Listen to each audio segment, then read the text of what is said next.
All right, good morning, everybody. Thank you for joining us for the Hugh Cargill Trust Committee meeting. I'm Jill Bluck, and I'm welcoming, we have two guests to our meeting this morning, Joe Regali and Heidi Zipperlin, thank you, who have both expressed interest in joining us. So we're thrilled, and we might have a third person, and I have to thank Elizabeth, our third person is online, it looks like. Thank you for joining us, Tyson. Yeah. Sorry, I wasn't able to be there in person this morning.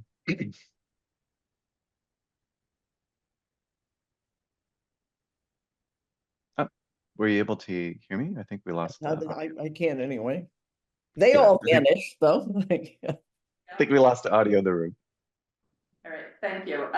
Elizabeth Brosens, who recruited Heidi and Tyson to express their interest in this, is not able to join us this morning. She sends her regrets. So anyway, thank you all for coming.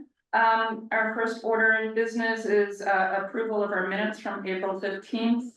Don't we need to open, are we opening the meeting officially? Yes, thank you. I am officially calling the meeting to order. It is 9:03. Okay. Hester is our clerk. Jill, if I could just say one more sentence, my apologies for not being there. My brother in Florida has been transitioned to hospice, so we need to get down there, and that's required a lot of shuffling of things around, but my apologies. Well, thank you, and I hope he's okay. All right, so the minutes which Hester sent out to us a few days ago, any changes to them? Catherine gave me a change, which I've incorporated. I had written down the gift to the silent fund had come from the trustees, and when I wrote it up, the only trustees I knew about was the trustees of the reservation, and that didn't make any sense to me, but she has corrected me and told me what it needs to be. So I did see that, and I thought that was curious. I think maybe we should be soliciting them for some donations. Yeah, right. Right, I was curious, but thank you. Any other changes besides that to the minutes? No. Okay, then can I get a motion to approve the minutes then? So moved to approve the minutes. And all in favor? Aye. Aye, thank you. I guess, Hester, I can see you, but if you can vocalize that. Yes, yeah. Okay, thank you. And then the treasurer's report, which Treasurer's report is not complete. I will be sending you the updated version, but I think I printed it out because I think it's useful for talking about what's gone on during the month. What it does not include is the HCT checks that we approved at the last meeting. Mm-hmm. They were written, but they weren't in the register. So I will get that from Shannon and update it. But from just what you see here that has happened this month is the property tax relief checks went out, and there were 59 of those. I had talked last month about that, the check from the trustees of town donations, and that came in, that's 27,000. We're also starting to get annual appeal things coming in, and I'll talk about that in the May meeting. But I will get you the real one soon, and we'll have to approve it next month. Thank you. It's nice to see all of those donations coming in honor of Ruth Lauer. It's very sweet. Okay, so then because it's not accurate, do we not approve these? We'll have to approve it next month. So we're just reviewing that, and we'll look forward to the update. All right, thank you. So next on the agenda was is a recruitment of our new member. So we have one position open right now, or soon to be, as Lucy's two terms come to a close. And we're thrilled that both Joe and Heidi are here with some interest in the committee. And I guess I would love to be able to answer your questions about it, but also to hear from both of you about who you are, what brings you to what piqued your interest about joining us, and some of your background maybe that's relevant to this work. So, sure. My name is Heidi Zipperlin. I moved to Concord about 13 years ago. Elizabeth, at that time, Eldon, was our realtor and had told me a little bit through the years about the Hugh Cargill Trust. And I think just what I love most about Concord is that this community just comes together and people find ways to support each other. And I found that in my neighborhood, and I found that in you know, the relationships I've built through schools, and so I think this is a great way for me to give back my time in that way. My professional life is, I work in sales for a medical device company. I have a medical background. I was an occupational therapist for many years and then went into sales for this company. I have 2 kids in the Concord Carlisle Public Schools, one in 7th grade, one in 9th grade, and a husband too, so. Not on school. No, none. And we were both brand new to Concord, so both grew up in New Hampshire. My husband and I met in 6th grade and. That's nice. Yeah, yeah, grew up together, so, That's very sweet. yeah. Great, thank you. Jeff? I'm Joe Regala. I've lived in town somewhere between 20 and 25 years. And I've always sought out opportunities in town to you know, sort of help out, you know, people who are not as fortunate, you know, as I've been a very lucky human being in life, and there are those of us who are not. So, you know, I feel a compulsion and a duty to, you know, try to help out. I've been on a couple of boards. I haven't worked for the town very much, directly, but I've been on a couple of boards in town, Meeting Ground. I was board chair there for a while, and then worked with Jill at Open Table for you know, for a while. So those are those, you know, we're both interests of mine in terms of how to help. Feeding people, I think, is step one, and those are both great experiences. Lucy and I are on the board of Gaining Ground for some period of time. So I'm just looking for another opportunity as I wind down, I guess it is the right word, you know, to sort of help out in town. And my background is, I've been a teacher, but I also spent most of my life as a money manager, and a few years as a bad actor. So there are. And if you ever want to see the worst movie ever made, I have a disc of that. But I looking forward to, you know, being a part of this, if that works. And I don't have a husband, but I have a wife. Thank you. But, do you have questions or how do we operate what we do? Because you know, what's going to happen, we're gonna have, you know, there's a couple of very general things that we talk about here, like for fundraising and such. And then we do go into executive session where we talk about the individuals that have requested funds, and you're not going to be part of that conversation. Do you have a question? You have Tyson. Oh, Tyson, I'm so sorry. Forgive me. I wasn't looking, I was looking there. Tyson, please introduce yourself and let us know. Yeah, Who you are. absolutely. So my name's Tyson. We moved to Concord in 2018 from the San Francisco area.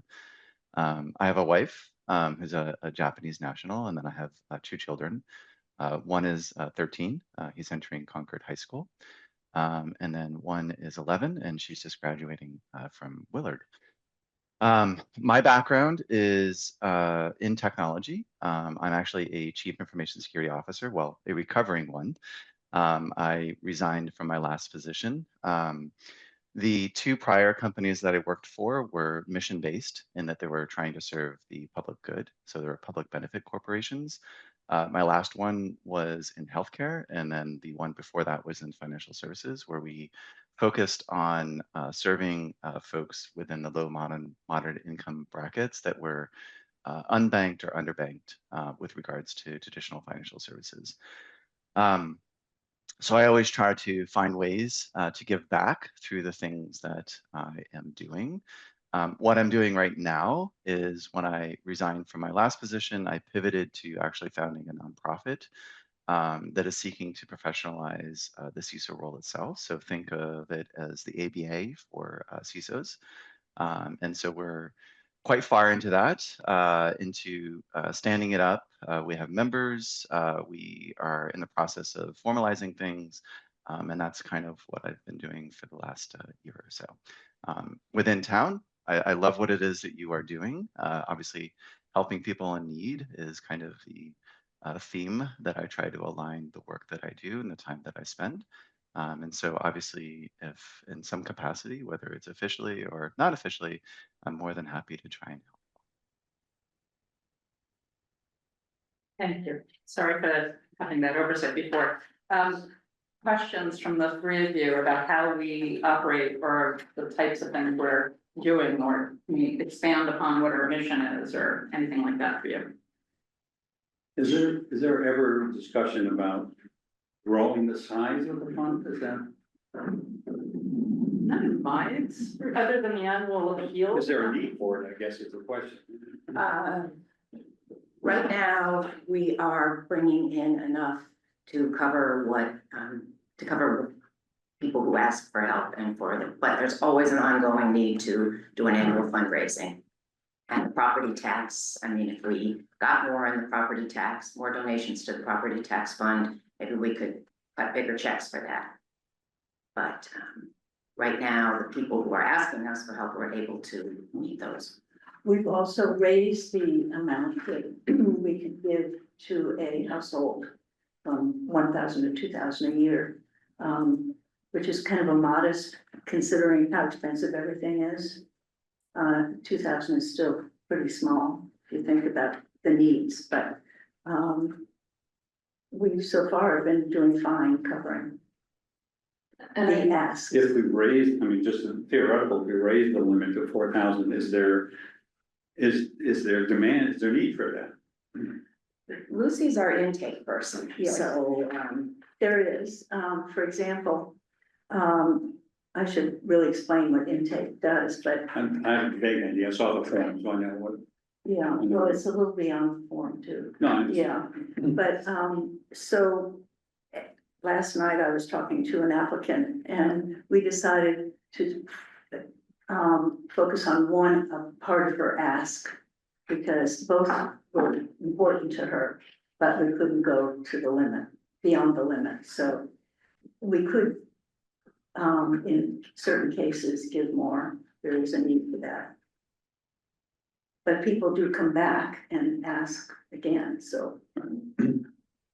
What we found this year is we've been talking a little bit about increasing the types of outreach we do, because I think it's pretty quiet, that not everybody knows this fund even exists. So I think if the outreach was to be effective and get the word out, requests could go up. And we might find that the fund isn't lasting as long, but it's been pretty robust for a while, my sense of it. I mean, it's over 200 years old, right? That it's existed, which is pretty amazing. Where do the bulk of your requests come from, I guess, and for what? Well, for rent, medical expenses, auto repair, auto leasing, scholarships for driver's ed at the high school, a broad range of things. Okay, Yeah, that's great. so I think there is a much larger community of need that doesn't know about us. And they're always surprised when they say, oh, we didn't know you were there. Yeah, the Council on Aging sends a lot of people here. The town social worker sends a lot of people to us. The guidance counselors and principal know about us, so that's where a number of people are directed here as well. That makes sense. Great. Yeah. You know, every once in a while we get interesting requests for things like roof repairs. A lot of that. Yeah, ambulance costs, you know, things that are just not picked up. Dental bills. That's a frequent one. Our mission is not to support, I mean, we're not supposed to be giving people $5,000 a year to support their living. We're supposed to be doing things that are unexpected, helping them with unexpected bills. We can't sustain people here. I was gonna say, this is interesting because it's very similar to kind of what we were doing at the financial or the fintech that I was working at, because we basically did small dollar personal loans to folks. And they would reach out to us in a sense to time of need.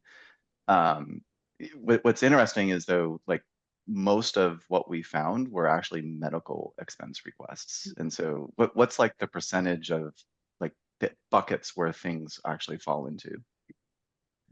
I'd say medical is very high.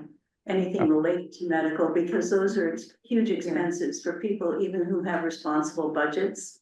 No one can budget for inlay or whatever. it Right, is. right. Or, and all there are a lot of needs that are not covered by insurance any longer, so. Do you have partnerships with the local providers so that they're aware of this fund so that people can tap into it if they obviously need it? So the philosophy really has been that they need to contact us. We don't go out and find them. The doctors do know about us, and we have a good working relation with quite a number of the dentists. And because a lot of the bills are old bills and people have sat on them and ignored them. And finally, the time has come to get them covered. So they're always very understanding and they know about Hugh Cargill Trust. And so if we agree to something, I say, well, you might not get the check for 3 weeks. And they say, don't worry about it. We trust the town of Concord and the Hugh Cargill Trust will come through for us. So, And we pay those bills directly, we do not pay the individuals we're requesting. Yeah. So that's an important safety in there. and we don't pay credit card bills either. So, and there are a lot of those. Yeah, and People runs there. Lucy is in touch with the Catholic Charity, so they might reach out to you and work together. So we've done quite a lot with St. Vincent de Paul in town. It's sort of unofficial. I don't advertise it and they don't, but it's been very helpful to recipients because they'll say, look, maybe we could split this. And I'll say, well, I don't know, you shouldn't talk about that, but anyway, we do that a lot. So, and it makes a bigger impact if we can cover some huge bill together. There isn't any other vehicle in town that we do that with. But the other vehicles in town are approached independently. So. Helpful. The property tax number is the biggest number, and I would think that's a infinite amount, right, over time, and that the need has to be bigger. Right now we're doing, what are we doing? 325, we were doing, but they're 1,300, we just raised it to 425 a quarter. yeah, That's the limit per individual. per individual, Per per Right. Other questions, specifics about this? So what will happen is that, we'll have some discussion, I guess we'll add this for our executive committee conversation to, weigh all of these wonderful options in the three of you. We then have to make a recommendation to this, to the town manager, who then approves it or not. My experience with other committees, usually our recommendations are confirmed, but that is the process. And so right now, what we are most in need of is help with the intake role. Hester, who's joining us online, is our clerk, Catherine's our treasurer, chair, Kristen's our member at large. We will rotate these things eventually. Lucy's been doing intake for a really long time, which is wonderful, and we have been in the process of trying to tighten up some of the process so that there's a little less engagement that's required. So I'd like to say one thing about it, as you three consider intake. There is a lot of paperwork, and however we try to minimize it, you can't, because we get the bills.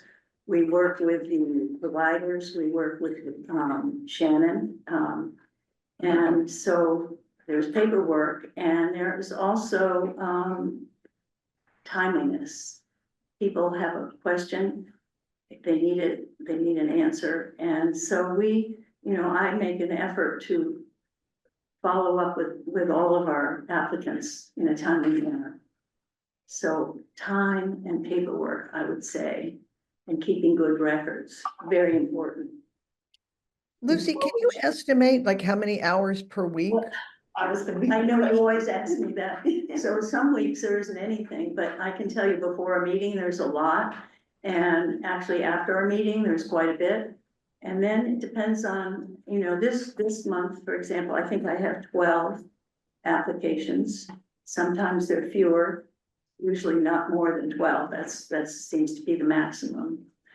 But, And you meet with the people. I'm not in individually? person. No. Never meet in person, do it on the phone and do it in email.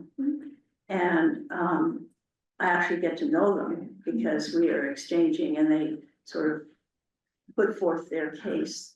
I did have a conversation yesterday with Bonnie Wilbur. It was a new applicant and I said, I haven't seen your profile. And she said, I never do a profile. And, you know, she's very firm about that. And so I told her, I said, well, then I will do a profile because we have to have some way of analyzing what the need is and is it genuine, and so that can take a little bit, but you know, you can fit it in at odd times. But I do say that timeliness and paperwork. So I try not to, we threw out all the old files. That's a big problem. Very hard to do. I kept current things, but pretty much shed the past.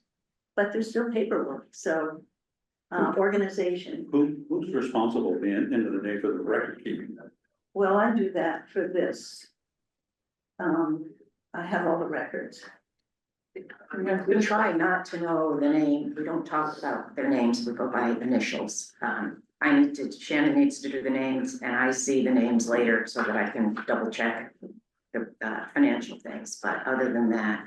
But I just meant in terms of, because I would think the record keeping should be done by Shannon or someone in the town, not the intake person per se, right? And, This is the type of thing we've been trying to kind of bring to the more modern age, to not have, there's been a lot of engagement with the intake person as it is, because the next item on our agenda is talking about having a remote phone line. Now, the way it works is that there's a town phone number that we can call, that you technically have to come in here for to get on that phone and to respond. And that's not realistic for most people. And so Lucy is often using her own phone. No, but I have the phone. I mean, I get all the messages. You can do it remotely. I do it on my computer. I get all the messages and then I call them back. But using your phone. Or they email Hugh Cargill Trust at concordma.gov. So I get all those emails right on my computer. Right. So I download it. Whoever does it, there'd be a little transition to figure out how to do that. turn that over, But you're calling them back on your phone, is that right? Using Yeah. your number, right? Otherwise you have to come in here to. yeah, I never come in. And that's one of those things Except we're for trying to taxes. upgrade our process on, and record keeping is, one of those other things as well. Shannon, you have the records on the bills and such. Yeah, that's what I keep on file, the monthly intake, I keep that, I think for, electronically, but I try not to keep any paper. And we've really tried to streamline just how much information we know about people, like just using their initials. And I don't know if you all That's the know committee, yeah. this committee, who Bonnie Wilbur is, but Bonnie is the town social worker. She refers people to us, and we've recognized that the work she's done before she makes a referral here basically is a vetting of a case, and that it's a legitimate. See, not always. Not I always. just bring this up because there's a new applicant. And Bonnie said, I don't have time I can't do that. I never do that. So Council on Aging does a lot of vetting naturally, because they have people come in and they sit and talk so when they refer someone, I know they've really done a good job. It's pretty easy for us to figure out what to do. Bonnie is a one-person show for all the younger people, and there are a lot of them, and she does an amazingly wonderful job, but she can't do the depth of except if on an unusual situation. So anyway, each applicant is different, each situation. So it's a sensitivity to them and the privacy that is required in communication with them and with everybody else. So. I would just like to add that we as a committee have been talking about this role and the wonderful job Lucy has done for the last 6 months, probably trying to figure out how to make it more doable for somebody else, both because Lucy has just big shoes to fill and because she's been so generous of her heart and her time. And I know, like, by my background, ought to be doing the intake job, and I don't have the time that she has. And I think it is something that anybody moving onto the committee for that role probably needs to talk more to Lucy about to get some sense of realistically, what are we talking about in terms of time? Because it's a big job, and everybody on the committee is trying hard to make it smaller and to figure out ways to share some of it, but as it stands, it's a big job. It would be a hard job to share. You know, at one point we thought we'll do it alphabetically, everybody from A to M, you know, applicants and then the others, but it's not that easy to do, so. It's a hard job to share. So if you bring process skills, that's a great asset.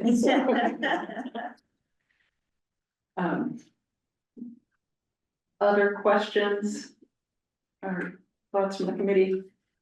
It is our biggest need, though, the three of you should know. And it's this an important, intake. it's an Yes. important job. Yeah, no, but I don't mean important job. No, It's what we really want from you, if you want to do it. So, Right, both are true. yeah. Okay. If there's no other questions, I wanna keep us moving. The next item on it was just to get there was an update on our annual appeal. Shannon had the checks been coming in. Actually, I'd have to say, Joe was responding to our annual appeal when he wrote to me with a question, which is there a way to do this other than writing a check? I wanna use my donor advised fund. And Those calls. And so that's what prompted our conversation, and anyway, it's a concern, and it's a town concern, Wendy can talk about that, but. You should be able to use a donor advised fund. Did you figure that out?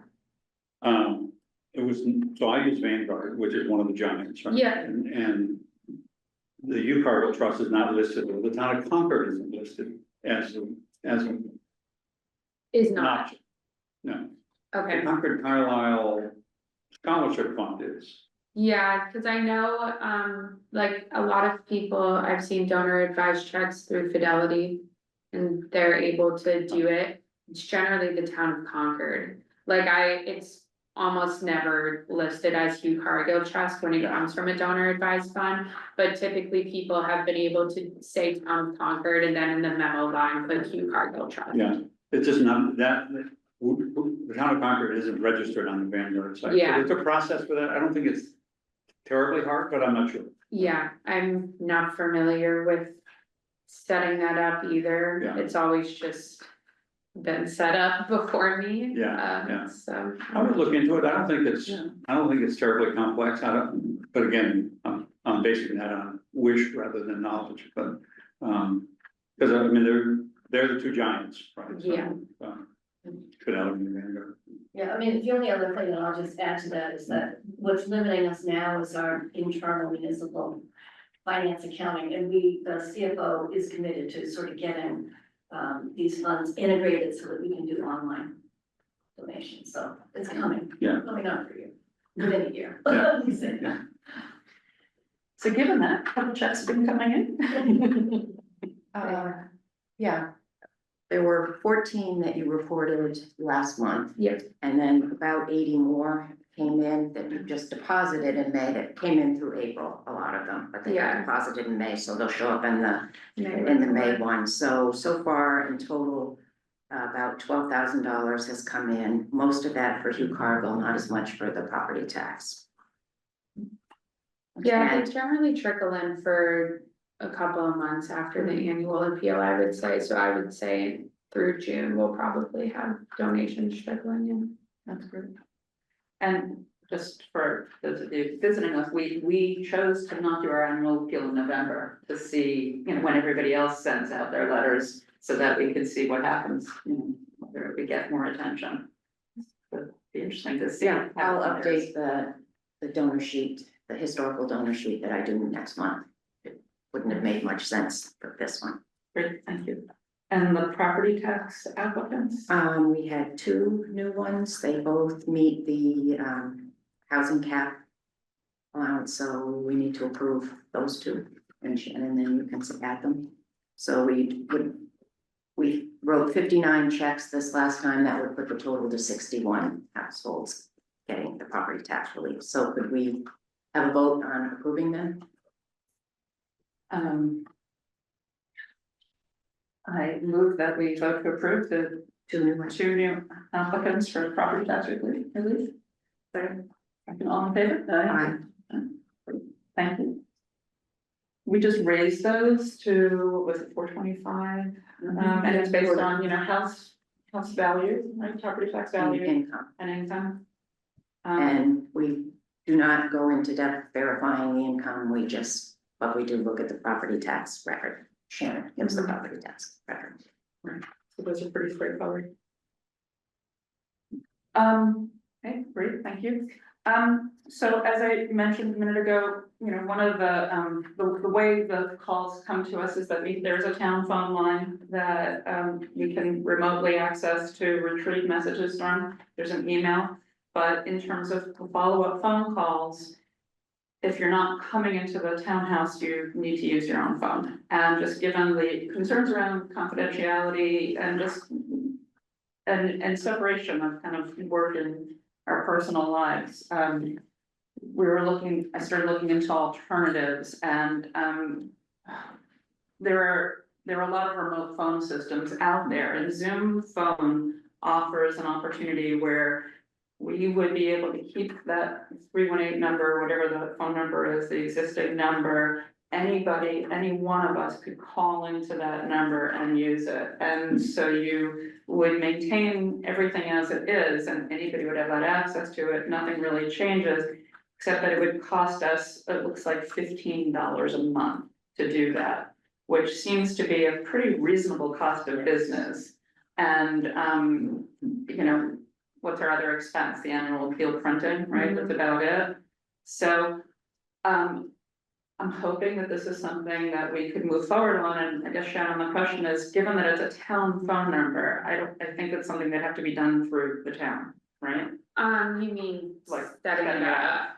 Yeah, I would have to speak with someone in IT about it, because then I'm concerned that we have to form like a Zoom account for you all, you know? Because I don't know how the Zoom phone works, but I presume you have to be logged into an account, and it wouldn't make sense for it to be tied to mine. So we would have to form like a committee Zoom account for you all. Which is why I'm just hoping that I can pass this on to somebody in IT, because Yeah. I just, you know, Yeah, can't do this. I can follow up. Thank you. Because I think, you know, it seems like a reasonable expense. It seems like a reasonable firewall to put in there, you know, for this committee members to do this work. So I'll just tell you, it's sort of curious how this works. I check the Hugh Cargill Trust link.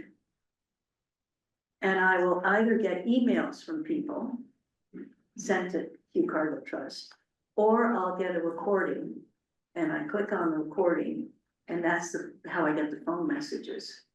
So my phone does not ring, you know.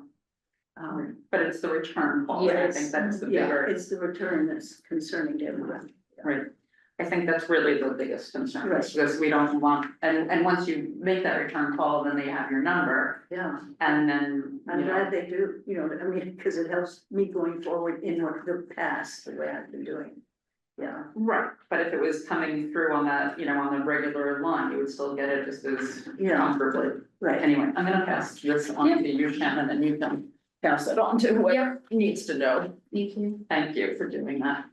And that, I think the only other thing on our agenda, that I had was just to confirm that we're all available. Yeah, I also have something on the silent fund. Oh, please, sorry. So one of the other funds that we have is called the Silent Fund, and we can request the trustees of town donations. I make a request for each year they can give out a certain certain amount of money, and that's about $27,000 this past year, we could be allocated to the silent fund. And the silent fund,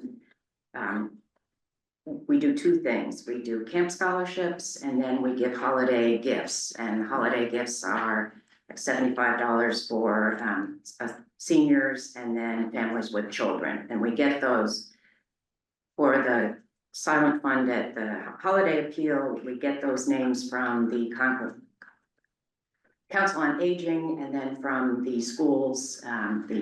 They will send us names of families for those lists. We don't vet any of those, they just come that way. Same thing with the camperships. Bonnie Wilbers has a whole program where she sends out to the schools and she gets applicants. And this year there were 12 families. And between the community chest and us, we were able to allocate money to all of those requests. We didn't cover all of the requests, but every family got something. So 12 families, 13 children, and we from the silent fund allocated 11,134. And I think I need a vote approval from the committee on that as well. I move that we vote to approve the use of the silent fund. Second. Okay, all in favor? Esther, do you approve? Yeah. You got all those names. Okay, thank you. Okay, our next meeting is scheduled for Tuesday, June 10th. Anybody have any conflicts with that? All of June is not good for me, so I may just have to sit June out. Okay, would you be able to come, do remote? Yeah. Okay, Sorry, okay, crazy work month, so, okay, I apologize, but okay. commit to the other 11 months. May I just say one thing? Sure. Thinking about the silent fund, this might be an area when Joe's saying, what about more money? What could we do? I'm sure there are more families that we could help in town that really need, make a difference, the camperships. And so just in my view, that would be a way of expanding our reach into the town, people in need.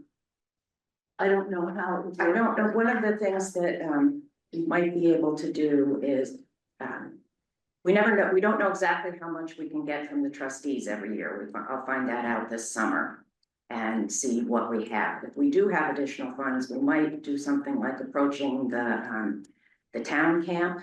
Right now, we don't get any all of those are handled through the town camp. And it might be possible for us to write them a check for $5,000 or something, and they allocate it to those kids. Yeah.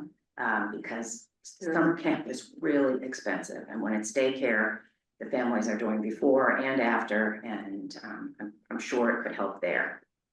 And I think we'll there's know. a huge need. I think we'll know this summer. I'll know for how much money we are getting to know if we can cover the holiday gifts, and that might be a way we could, Yeah, without bringing on a lot of paperwork or us having to. right. Would we ever consider, I mean, so those are paying for campers at Concord Rec, but I'm also thinking about kind of the Concord carousel program, which is the town preschool, and like summer programs. Is that something we would ever do?